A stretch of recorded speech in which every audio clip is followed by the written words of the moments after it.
L'Évangile d'aujourd'hui nous laisse entendre cette phrase de Jésus. « Je suis venu accomplir la loi et les prophètes ». Que peut bien signifier cette tournure de phrase dans la bouche de Jésus?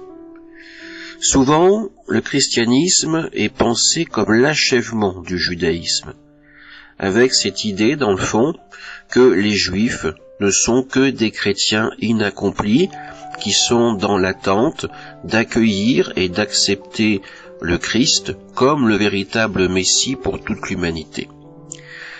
Si nous prenons cette piste de réflexion, nous oublions alors la permanence d'Israël comme peuple, et nous limitons le judaïsme à une simple préparation évangélique avant l'accueil, quasi forcé, du Christ ressuscité. Si nous comprenons cette expression dans ce sens, nous faisons une mauvaise interprétation du terme « accomplir ». Accomplir peut signifier la plénitude. Avec cette plénitude, alors nous donnons tout son sens à la loi et les prophètes, à ce que nous appelons l'Ancien Testament.